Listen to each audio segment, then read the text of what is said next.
క్రీస్తునందున్న ప్రియులకు ప్రేమతో వందనాలు తెలియజేస్తున్నాను. మే నెల 3వ తేదీ 2026.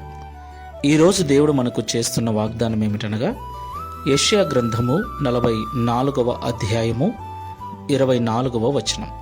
గర్భము నుండి నిన్ను నిర్మించిన నీ విమోచకుడగు యెహోవా ఇలాగు సెలవిచ్చుచున్నాడు. యెహోవానగు నేనే సమస్తమును జరిగించువాడను, నేనొకడనే ఆకాశమును విశాలపరచిన వాడను, నేనే భూమిని పరచిన వాడను. ఆమేన్. నా ప్రియమైన సహోదరి సహోదరులారా, మనం ఆరాధిస్తున్న దేవుడు సర్వశక్తిమంతుడు, సర్వాధికారి అయిన వాడు. భూమి ఆకాశములను కలగజేసిన, అందులో ఉన్న సమస్తమును కలగజేసిన సృష్టికర్త అయిన దేవుడై ఉన్నాడు. దేవునికి మహిమ కలుగును గాక. సృష్టినంతటినీ కలగజేసిన ఆయన మానవులమైన మనలను కలగజేశాడు. మనకు వివాహము ద్వారా, గర్భఫలము ద్వారా కుటుంబాలనిచ్చాడు. వంశాలుగా, వర్గాలుగా మనం జీవిస్తూ ఉన్నాం. ఈ లోకములో జీవిస్తున్న మనకు ఎన్నో అవసరతలు, ఎన్నో అక్కరలు, ఎన్నో కావలసి ఉంది. నా ప్రియులారా, వాటన్నిటినీ మనకు దేవుడు అనుగ్రహించువాడై ఉన్నాడు.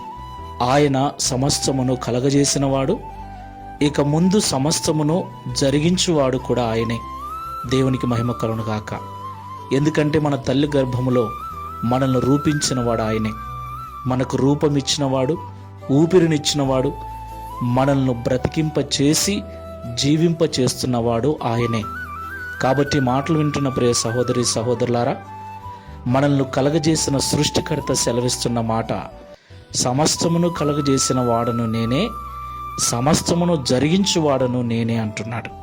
కాబట్టి ఈ మాటలు వింటున్న నీకు ఏ అక్కర్లు, ఏ అవసరతలు ఉన్నాయో వాటి నెరవేర్పు కొరకు దేవుని సన్నిధిలో ప్రార్థించు. నీ ప్రార్థన యథార్థమైనదైతే, నీ ప్రార్థన పరిశుద్ధమైనదైతే, నీ కోరికను తప్పకుండా తీర్చి నీ ఆశను నెరవేర్చువాడై ఉన్నాడు. ప్రార్థన చేసుకుందాం. ప్రేమ స్వరూపుడమైన తండ్రి, పరిశుద్ధుడైన ప్రభువా, మీకు స్తోత్రములు చెల్లిస్తూ ఉన్నాం. తండ్రి, సమస్తమును కలగజేసిన సృష్టికర్త మీరని, మిమ్మల్ని దేవునిగా కలిగి మేము జీవించినట్లు మమ్మల్ని ఏర్పరచుకొని నడిపించుకున్నందుకు స్తోత్రాలు. తండ్రి, లోకంలో కుటుంబాలుగా జీవిస్తున్న మాకు ఎన్నో అవసరాలు, ఎన్నో అక్కర్లు ఉన్నాయి. అయితే వాటిని కూడా మీరు జరిగిస్తారని మాతో ఈ ఉదయకాల సమయం మాట్లాడినందుకు స్తోత్రాలు.